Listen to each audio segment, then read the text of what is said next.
N'interrompez jamais un ennemi qui est en train de faire une erreur.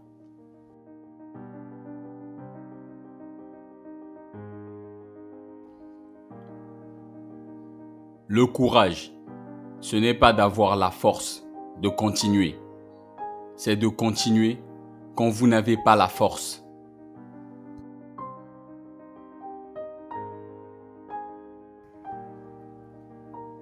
En politique, la stupidité n'est pas un handicap.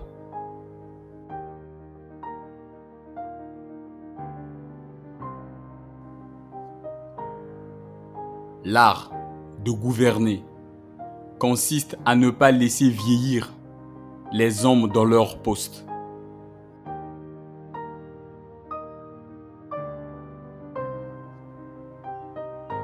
Il y a des gens qui se croient le talent de gouverner par la seule raison qu'ils gouvernent.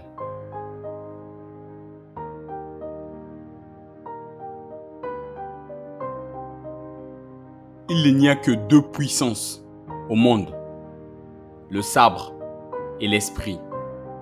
À la longue, le sabre est toujours vaincu par l'esprit.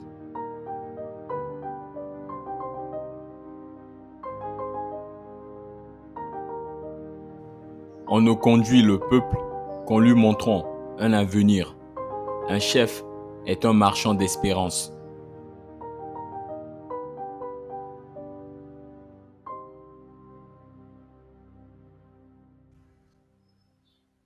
Un homme combattra plus pour ses intérêts que pour ses droits.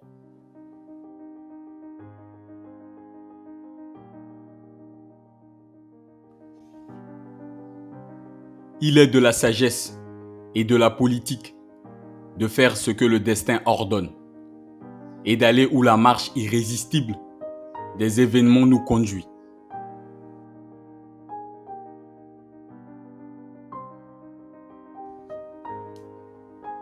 La bonne politique est de faire croire au peuple qu'ils sont libres.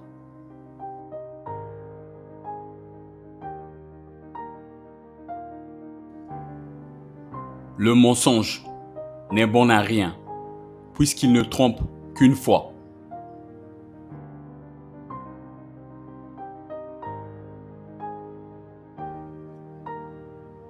La mort n'est rien, mais vivre vaincu et sans gloire, c'est mourir tous les jours.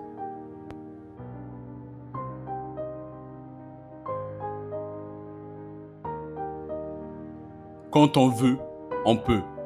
Quand on peut, on doit.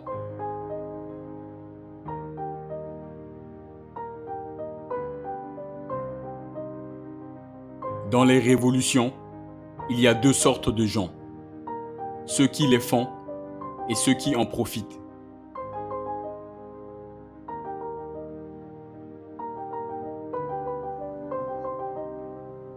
L'homme n'est jamais si grand qu'à genoux devant Dieu.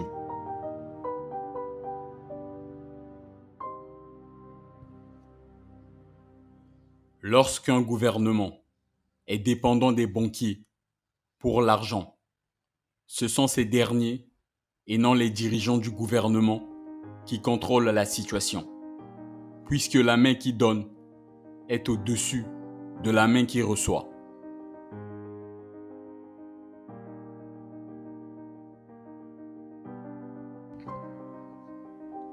Ce que l'on désire ardemment, constamment, on l'obtient toujours.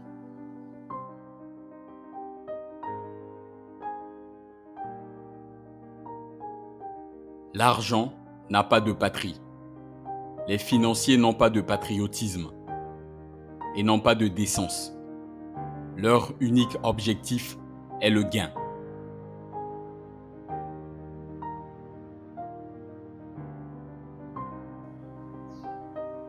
L'imagination gouverne le monde.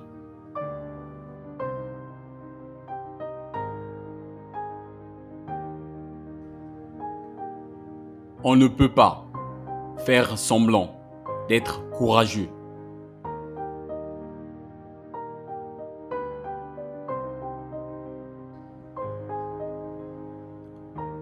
Le général, qui voit avec les yeux des autres, n'est pas capable de commander une armée.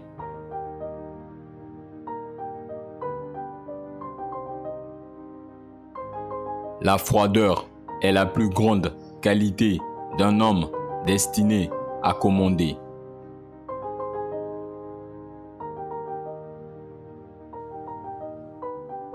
On gouverne mieux les hommes par leurs vices que par leurs vertus.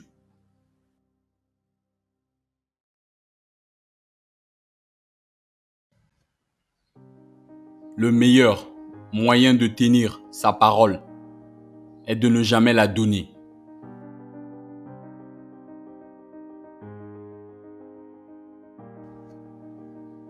L'avenir d'un enfant est l'œuvre de sa mère.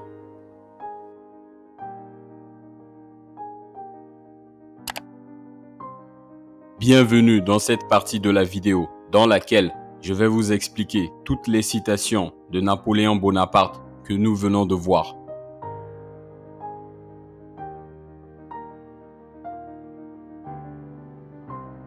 Première citation expliquée. N'interrompez jamais un ennemi qui est en train de faire une erreur. Cette citation de Napoléon conseille de laisser un ennemi se tromper jusqu'au bout pour ensuite profiter des conséquences de ses erreurs. Napoléon a été un grand stratège sur le champ de bataille et je pense que c'est une bonne stratégie pour faire tomber un ennemi qui nous fait face.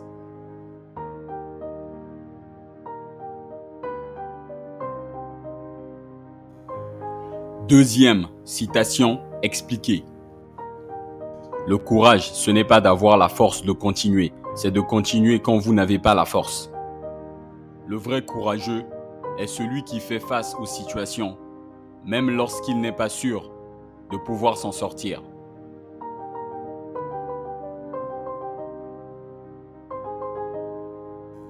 Troisième citation expliquée. En politique, la stupidité n'est pas un handicap. Je pense qu'il n'est pas nécessaire d'être une personne super intelligente pour être un politicien à succès. Il suffit d'être rusé et assez clivant pour réussir son projet politique.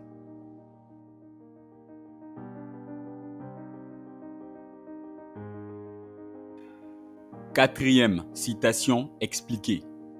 L'art de gouverner consiste à ne pas laisser vieillir les hommes dans leur poste. Cette citation traduit la vision de Napoléon Bonaparte concernant sa gestion des hommes. Ce que je pense de cette citation, c'est qu'il n'est pas nécessaire de bouger les hommes tant qu'ils sont heureux dans leur position.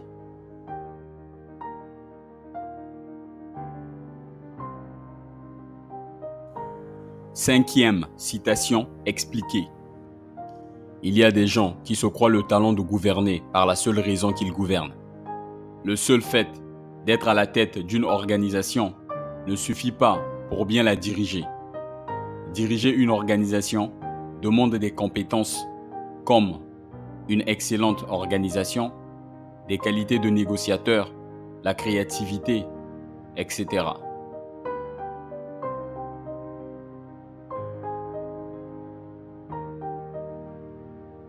Sixième citation expliquée.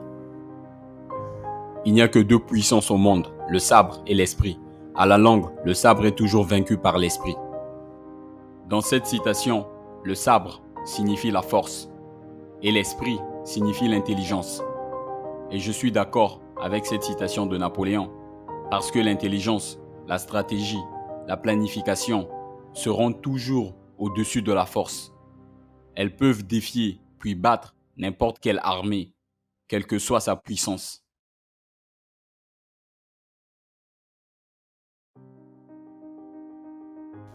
Septième citation expliquée. On ne conduit le peuple qu'en lui montrant un avenir. Un chef est un marchand d'espérance. Un dirigeant est un créateur d'espoir. Il suscite le changement en inspirant l'espoir pour les autres.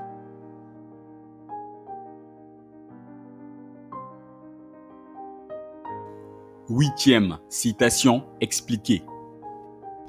Un homme combattra plus pour ses intérêts que pour ses droits. On a tendance à mettre en avant nos propres intérêts avant ceux des autres. Je pense qu'il n'y a pas de mal à ça, tant que nos intérêts personnels ne menacent pas ceux de tout le monde.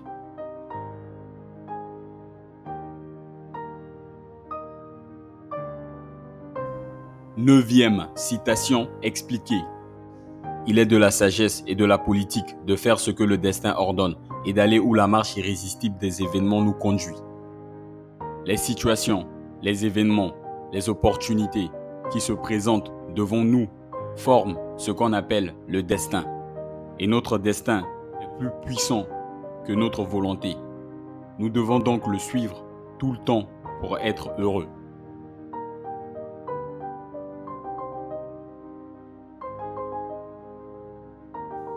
Dixième citation expliquée. La bonne politique est de faire croire au peuple qu'ils sont libres. Nous tenons à la liberté, parce qu'avec la liberté, nous avons la possibilité de parler, d'agir, de rechercher notre propre bonheur. Et une politique qui permet aux gens de jouir de la liberté est à soutenir.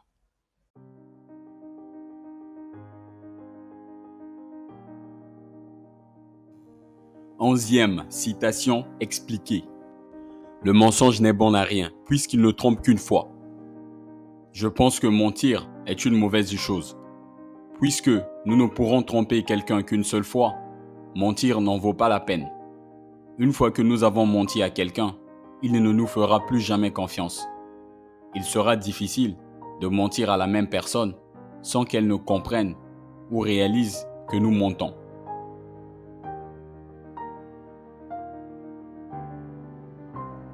Douzième citation expliquée. La mort n'est rien, mais vivre vaincu et sans gloire, c'est mourir tous les jours. Je pense que l'idée de vivre une vie sans gloire n'est pas positive. Dans la société dans laquelle nous vivons, l'idée de réussir et d'avoir du prestige est valorisée. En conséquence, de nombreuses personnes sont prêtes à sacrifier énormément de choses pour avoir une chance de réussir.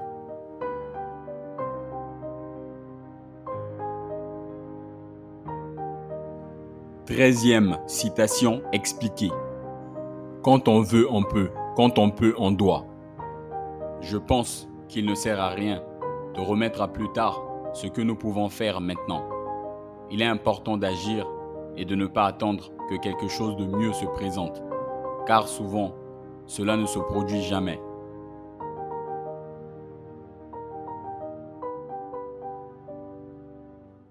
Quatorzième citation expliquée. Dans les révolutions, il y a deux sortes de gens, ceux qui les font et ceux qui en profitent. Je pense que les gens qui font des révolutions sont ceux qui n'ont rien à perdre. Ce sont ceux qui ont été poussés au bord du gouffre et qui ne voient pas d'autres issues. Et les gens qui profitent des révolutions sont ceux qui sont au pouvoir, ceux qui ont de l'argent et des privilèges.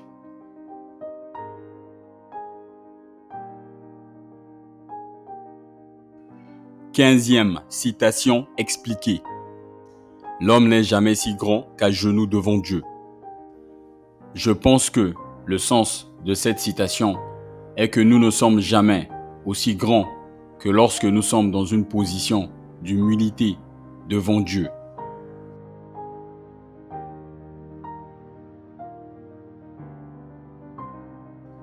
Seizième citation expliquée. Lorsqu'un gouvernement est dépendant des banquiers pour l'argent, ce sont ces derniers et non les dirigeants du gouvernement qui contrôlent la situation, puisque la main qui donne est au-dessus de la main qui reçoit. Je pense qu'un gouvernement dépend des banquiers pour l'argent lorsqu'il n'en a pas. Il doit donc emprunter aux banquiers afin de maintenir ses opérations. La seule façon pour un gouvernement de rembourser cette dette est d'emprunter plus d'argent aux banquiers. Et cela crée un cycle de dépendance difficile à briser. Et dans une situation comme celle-ci, ce sont les banquiers qui ont le contrôle, parce qu'ils sont responsables de la quantité d'argent dont dispose un gouvernement à un moment donné. Et la capacité d'un gouvernement à faire ce qu'il veut est limité par son pouvoir financier.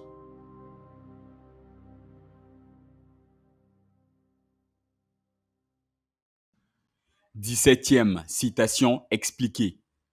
Ce que l'on désire ardemment, constamment, on l'obtient toujours. Je pense que nous aspirons toujours à quelque chose, qu'il s'agisse d'un nouvel emploi, d'une nouvelle maison ou d'une vie meilleure. Nous avons un désir inné d'être plus, de faire plus et d'avoir plus. Et notre esprit a toujours tendance à attirer ce à quoi nous pensons.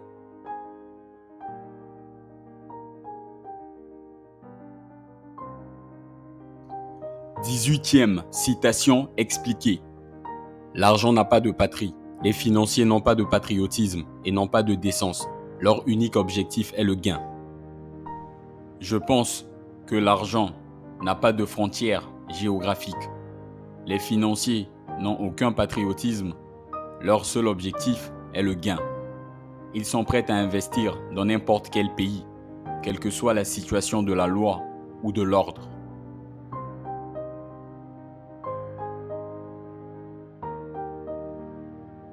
Dix-neuvième citation expliquée. L'imagination gouverne le monde. Je pense que l'imagination est la force la plus puissante du monde. C'est l'imagination qui a façonné le monde et continuera de le façonner. L'imagination est la clé de tout. L'imagination règne sur le monde, car sans elle, nous ne serions pas en mesure de créer quoi que ce soit de nouveau ou d'innover de quelque manière que ce soit.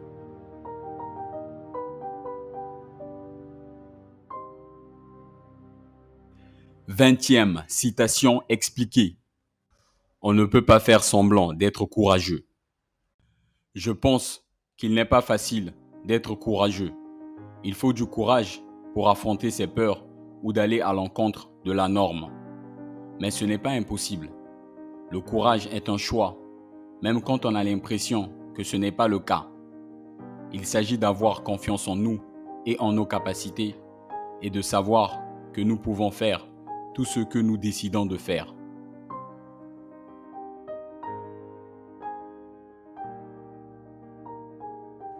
Vingt-et-unième citation expliquée. Le général qui voit avec les yeux des autres n'est pas capable de commander une armée. Je pense qu'un général doit être capable de prendre des décisions par lui-même. Cela signifie qu'il doit avoir la capacité d'évaluer une situation et d'agir en conséquence. Le général qui ne sait pas décider par lui-même n'est pas capable de commander une armée.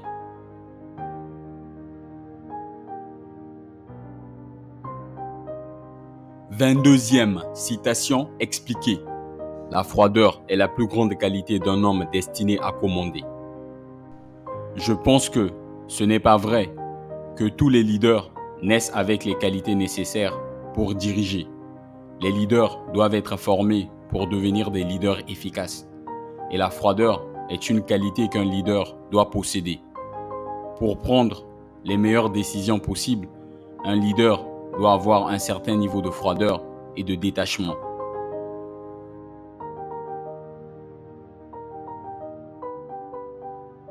Vingt-troisième citation expliquée. On gouverne mieux les hommes par leurs vices que par leurs vertus. Je pense que les hommes sont plus facilement gouvernés par leurs désirs que par leurs qualités humaines. Par exemple, les hommes qui boivent excessivement ont tendance à se concentrer davantage sur le plaisir qu'ils ont plutôt que sur les conséquences qui pourraient résulter de leur comportement.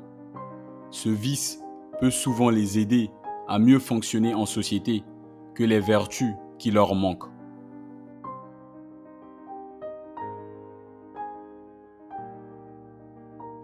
Vingt-quatrième citation expliquée. Le meilleur moyen de tenir sa parole est de ne jamais la donner. Je pense que cette citation pourrait être étrange, mais ce n'est pas le cas.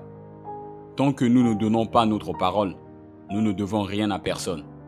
Beaucoup de gens font des promesses qu'ils ne peuvent pas tenir ou n'ont aucune intention de tenir. Ils disent des choses comme « Je promets que je ferai de mon mieux pour toi ». puis ils ne font pas de leur mieux ou n'essaient même pas du tout.